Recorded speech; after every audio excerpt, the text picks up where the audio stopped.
Hello Weaver, स्वागत है आपका मेरे यूट्यूब चैनल अंग्रेजों वाली इंग्लिश में। जैसा कि आप जानते हैं एग्जाम बहुत नज़दीक है और ऐसे में सिलेबस बहुत ज़्यादा हो चुका है, तो इसी चीज़ को ध्यान में रखते हुए मैंने एक ऐसी चीज़ बनाई है जिसमें आपको कोई मेहनत करने की ज़रूरत नहीं है। और जैसा कि मैं बात कर रहा हूँ आज स्पीच राइटिंग की, ये पूरे 10 नंबर की आएगी और इसके लिए हमें बहुत ज़्यादा दिक्कत होती है क्योंकि टॉपिक कोई सा भी आ सकता है। इसमें बड़ी दिक्कत होती है क्योंकि हमें ज़्यादा से ज़्यादा वर्ड लिखने होते हैं और दूसरी हमारी ग्रामर अच्छी नहीं होती है। लेकिन आपको टेंशन लेने की ज़रूरत नहीं, क्योंकि मैंने यहाँ पर एक ऐसा फॉर्मेट तैयार करा है जिसके अंदर आपको कुछ नहीं करना, नॉर्मल आपको वही चीज़ करनी है, कुछ भी आ जाए आपको यही लिखना है, आपको दूसरी कुछ लिखने की ज़रूरत नहीं है।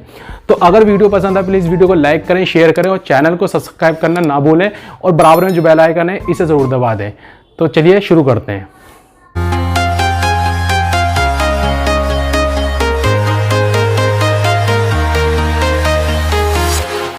तो पहले जान लेते हैं स्पीच राइटिंग होती क्या है। स्पीच राइटिंग जैसे कि आप जानते हैं ये किसी सभा में मीटिंग्स में दी जाती है, लेकिन क्योंकि हम स्कूल से एग्जाम दे रहे हैं तो यहाँ पर आपके लिए ज़रूरी है कि आप स्कूल की असेंबली में आप स्पीच देंगे।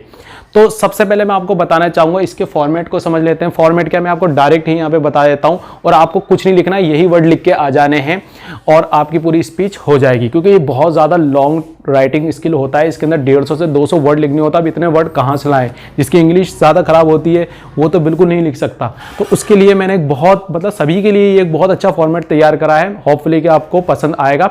तो चलिए देख लेते हैं। स्पीच राइटिंग 8 से 10 नंबर की आएगी, तो आप इस पर ध्यान दीजिए। देखिए सबसे पहले हमें क्या करना है, सबसे पहले हमें टॉपिक का नाम लिखना है। टॉपिक ये ज़्यादातर नेगेटिव टॉपिक मैंने लिया है। नेगेटिव मतलब ये है कि जो देश की कोई भी प्रॉब्लम्स होती है, क्योंकि उसी मुद्दे पर उठाया जाता है। जो भी मुद्दा उठाया जाता है वो देश के ऊपर उठाया जाता है, जैसे डेमोनेटाइजेशन हो गया, करप्शन हो गया, गरीबी हो गई, या किसी भी तरह की कोई भी प्रॉब्लम जो सभी लोगों की होती है उसके ऊपर ये मुद्दा उठाया जाता है। तो सबसे पहले हमें टॉपिक का नाम लिखना है, बिल्कुल सेंटर में, और कैपिटल में लिखोगे या ब्लैक में लिखोगे तो ज़्यादा बेटर है क्योंकि बिल्कुल हाईलाइट होना चाहिए। देन आपको क्या करना है, राइट साइड पर ध्यान रखना, राइट साइड पर आपको बाय करके राइटर का नाम लिखना है। राइटर का नाम उसमें दे रखा होगा, नहीं दे रखा हो तो अपना नाम मत लिखना प्लीज, इसके अंदर ABC या XYZ लिख देना, ठीक है। तो उसके बाद देन आपको एक लाइन लेफ्ट साइड में आना है, एक लाइन अगली लाइन में, नेक्स्ट लाइन में आपको गुड मॉर्निंग लिखना है, क्योंकि ये असेंबली मॉर्निंग असेंबली में दी जाती है ऑब्वियसली। तो आप यहाँ पे क्या करेंगे, गुड मॉर्निंग लिख देंगे। उसके बाद फिर आपको रेस्पेक्टेड प्रिंसिपल, क्योंकि वहां पर स्कूल में अगर आप स्पीच दे रहे हो तो वहां पे प्रिंसिपल भी होंगे और टीचर्स भी होंगे, और आपके अगर फ्रेंड्स होंगे तो आप यहाँ पे माय डियर फ्रेंड्स भी लिख सकते हैं, और जजेस में अगर दे रहे हो तो जजेस भी लिख सकते हो, लेकिन इतना सारे लिखने की जरूरत नहीं है। आप इतना भी लिख सकते हो, रिस्पेक्टेड प्रिंसिपल एंड टीचर्स, बस इतना छोड़ सकते हैं। देन आपकी शुरू होता है यहाँ पे पैराग्राफ। तो एक लाइन छोड़ के लिखना। दोस्तों बहुत अच्छी लाइनें यूज करी हैं, इसको ही यूज करना है, बहुत मजा आएगा आपको इसको देखने में। देखिए तो यहाँ पे लिखना आई एम, यहाँ पे नेम आ जाएगा, जो भी नाम वहां लिखा है वहां पे यहाँ पे भी वही नाम आएगा। आई एम नेम आ जाएगा। I am student of class, मैं इस क्लास का स्टूडेंट हूँ, क्योंकि देखो स्पीच दे रहा है तो अपना इंट्रोडक्शन तो जरूर देगा कि कहाँ पर रहता हूँ, कौन हूँ, क्या हूँ। तो I am student of class, यहाँ पे क्लास आ जाएगी, 8वीं का है, 10वीं का है, 11वीं का है, तो ये 11वीं के लिए है और 12वीं के लिए भी है, तो आप 11वीं 12वीं कोई से भी लिख सकते हैं। फ्रॉम कौन से स्कूल से, अपने स्कूल का नाम लिख दो, अगर उसमें देर कर ठीक है, नहीं तो कोई भी GBBS जो भी हो आपका लिख दो। देन आपको क्या करना है, आई एम डिलाइटेड। डिलाइटेड का मतलब है खुश होना, मतलब मैं खुश हूँ। To have these golden opportunity to express, यानी कि मैं इतना खुश हूं कि मुझे ये सुनहरा मौका मिला है क्या करने के लिए, एक्सप्रेसिंग माई व्यूज, मुझे अपने विचार जाहिर करने के लिए ये जो सुनहरा मौका मिला है इसके लिए मैं बहुत ज्यादा खुश हूं, क्योंकि हर किसी को तो मौका दिया नहीं जाता। तो वो अपनी फीलिंग एक्सप्रेस कर रहा है।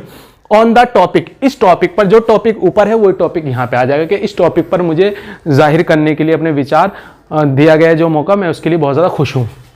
आई फील प्रिविलेज टूडे, मतलब मैं ऐसा लग रहा है कि मुझे ये अधिकार दिया गया है कि मैं कुछ खास हूं, ऐसा महसूस कर रहा है। To be given an opportunity to speak on the occasion of this day, यानी कि इस अवसर पर जो मुझे मौका दिया गया है मुझे ऐसा लग रहा है कि मैं कुछ खास हूं, या मुझे ऐसा लग रहा है कि मुझे ये अधिकार दिया गया है, मैं इसके लिए बहुत ज्यादा खुश हूं, ठीक है।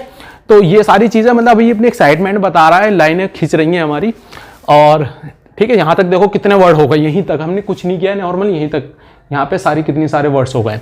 देखिए टुडे माय टॉपिक इज, अब शुरू करेंगे। आज जो मेरा टॉपिक है क्या है, टॉपिक का नाम आ जाएगा, जो टॉपिक का नाम वहां पे वही टॉपिक का नाम यहां पर। वी ऑल नो, हम सभी जानते हैं। अब देखिए लाइन यहां से, इट इज 21st सेंचुरी, 21वीं सदी है जैसे कि आप जानते हैं। इट इज मॉडर्न ईरा, आधुनिक समय है, यह भी सच है। ऑल हैव मॉडर्न थॉट, सभी की सोच बहुत मॉडर्न है। जैसे कि आप जानते हैं हम 21st सेंचुरी में रह रहे हैं, हमारी सारी थॉट जो है वो मॉडर्न है, गैजेट्स एक से एक आ चुके हैं। आज हम इतने एडवांस युग में जी रहे हैं, इतने साइंस वाले युग में जी रहे हैं, जहां पर हर चीज़ की, हर इंसान की थॉट कुछ ज़्यादा ही ऊपर जा चुकी है। तो यहाँ पर ये कह रहा है ऑल हैव मॉडर्न थॉट, यानी कि सबकी सोच जो है वो क्या है, सबके दिमाग में क्या है, मॉडर्न सोच है। ठीक है, as we come to know, जैसा कि हमें पता चलता है, किससे, थ्रू करंट इंफॉर्मेशन, हाल ही की इंफॉर्मेशन से जैसा कि हमें पता चलता है, जैसे सूत्रों से पता चलता है, टॉपिक का नाम आ जाएगा वही, has become a serious issue, यानी कि करप्शन है। जैसे कि आप जानते हैं कि हमें पता चलता है कि करप्शन बढ़ चुका है, तो देखो वही चीज है, ये सीरियस इशू हो चुका है। कोई भी उठा लो, करप्शन उठा लो, डेमोनेटाइज उठा लो, कुछ भी, कि बहुत बड़ा मुद्दा हो चुका है। किसके लिए, कंट्री के लिए। People are suffering by this painful condition, जाहिर सी बात है, जब करप्शन होगा, गरीबी होगी, महंगाई होगी, तो ये क्या होगा, इससे लोग जूझेंगे।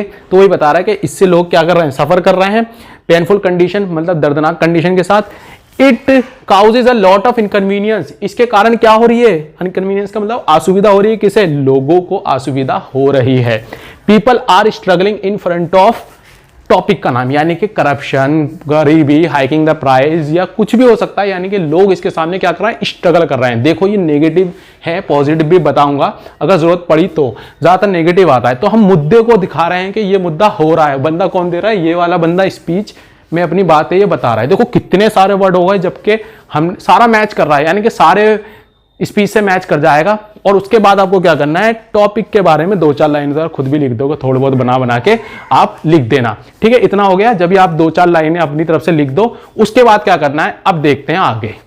देखिए टॉपिक के बारे में कुछ लिखने के बाद फिर क्या करना है, उसके बाद अब ये लास्ट पैरा है, इसके अंदर हम चीजें क्या क्या लिखेंगे वो बताता हूं। लेकिन इससे पहले प्लीज चैनल को करें सब्सक्राइब, बहुत अच्छी चीज मैं आपको बता रहा हूं। प्लीज यार वीडियो को शेयर करो यार, दूसरे तक ये वीडियो पहुंचेगी तो उसे कुछ हेल्प मिलेगी। दोस्तों बहुत अच्छी चीज है, स्पीच के अंदर आपको सिर्फ यही याद करना है, कुछ और नहीं करना। देखो कितनी अच्छी लाइनें मैं आपको बता रहा हूं, प्लीज इस चीज पर ध्यान दीजिए और फोकस करें। देखो टॉपिक लिखने के बाद उसके बाद क्या करना है, जब टॉपिक की लाइनें आपने अपनी तरफ से लिख दी, उसके बाद क्या करना है देखिए। एटलीस्ट का मतलब होता है कम से कम, we can join the hands, क्योंकि प्रॉब्लम तो बढ़ गई है, अब क्या कर सकते हैं, सॉल्यूशन आएगा। लेकिन सॉल्यूशन एक बंदा तो देगा नहीं, सबको ही हाथ मिलाना पड़ेगा। तो देखो ये कह रहा है कि एटलीस्ट कम से कम we can join the hands, हम क्या कर सकते हैं, कम से कम अपने हाथ आगे बढ़ा सकते हैं, ज्वाइन कर सकते हैं। किससे, to cooperate with the situation, यानी कि सिचुएशन को कोऑपरेट करने के लिए हमें क्या करना पड़ेगा, हाथ मिलाने पड़ेंगे। अब हाथ कौन कौन मिलाएगा देखते हैं। वी नीड मोर इंप्रूवमेंट, हमें ज्यादा से ज्यादा इसके अंदर सुधार की जरूरत है, क्योंकि ये प्रॉब्लम बहुत ज्यादा बढ़ चुकी है। अगर ये इसका सुधार नहीं हुआ तो ये बड़ी दिक्कत देगी आगे। For it human and government, देखो इंसान और गवर्नमेंट यानी कि लोगों को, यानी कि पब्लिक को और सरकार को क्या करना चाहिए, कैन ब्रिंग मोर अवेयरनेस। ये दोनों ही एक ऐसी चीज हैं जो लोगों तक जागरूकता फैला सकते हैं। यानी कि अगर इंसान यानी कि पब्लिक और गवर्नमेंट दोनों मिल जाए तो हर चीज का सुधार हो सकता है। वही चीज बताना चाह रहा है कि क्या कर सकते हैं, अवेयरनेस का मतलब है जागरूकता ला सकते हैं थ्रू द मीडिया। अब मीडिया को भी घुसेड़ लिया, देखो मीडिया भी आ गई, यानी कि सारी चीज कवर हो गई इसके अंदर कि मीडिया के द्वारा हम अवेयरनेस फैला सकते हैं। क्योंकि देखो इंसान तो दूर टू दूर जाएगा नहीं, तो क्या करेगा, मीडिया पे हर चीज आती है। सोशल मीडिया कितना अच्छा प्लेटफॉर्म है, तो वहां पर आप जाकर इसको ज्यादा से ज्यादा अवेयर कर सकते हो। देखा होगा आपने व्हाट्सअप अगर कोई मैसेज आता तो हम इसको कितना फॉरवर्ड करते हैं, यानी कि क्या है, ये एक सोशल मीडिया प्लेटफॉर्म तो है, तो कहां तक बात चली जाती है, वीडियो वायरल हो जाती है। ठीक है, तो यही चीज वो बताना चाह रहा है। तो बीइंग पावरफुल गवर्नमेंट, यानी कि हमारे पास एक मजबूत सरकार है जिसपे रिसोर्सेज की कोई कमी नहीं है। ठीक है, तो एक अच्छी सरकार, पावरफुल सरकार होने के नाते मस्ट कंट्रोल दिस कंडीशन, हमें हर हाल में इस कंडीशन को कंट्रोल करना है एज अर्ली एज पॉसिबल, जितनी देर मुश्किल मुमकिन हो सके। पूरी सारी चीज बता दी उसने।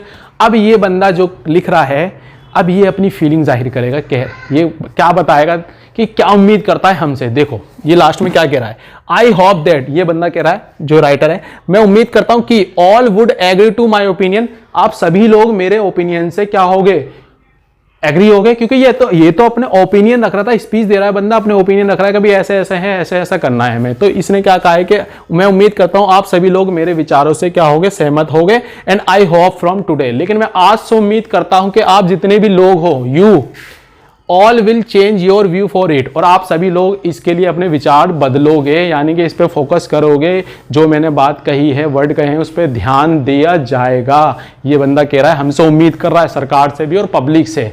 तो जब पूरी सी स्पीच हो जाए तो लास्ट में आके आपको एक लाइन छोड़ के थैंक यू कह देना है, बस धन्यवाद आपका। तो ये थी पूरी स्पीच दोस्तों, कुछ चेंज नहीं करना है, बस जो मैंने बताया कि 2-4 लाइनें अपनी तरफ से लिखना है, बस वही थोड़ा बहुत लिख देना है, नहीं तो कुछ लिखने की जरूरत नहीं है। पूरा का पूरा स्पीच ऐसे ही करना है, लेकिन ये कब करना है, जब नेगेटिव इशू आए, नेगेटिव मतलब करप्शन, कोई भी प्रॉब्लम जो देश के लिए हो उस पर आए तब करना है। जरूरत पड़ी तो मैं पॉजिटिव भी करा दूंगा, ठीक है। तो वीडियो को लाइक करें, शेयर ज़्यादा से ज़्यादा करें, ज़्यादा से ज़्यादा प्लीज़, और चैनल को करें सब्सक्राइब। तो इसी तरह से वीडियो आती रहेंगी मेरे चैनल पे, और देखते रहिए और अपना प्यार देते रहिए। मिलते हैं नेक्स्ट वीडियो में, टिल देन बाय बाय।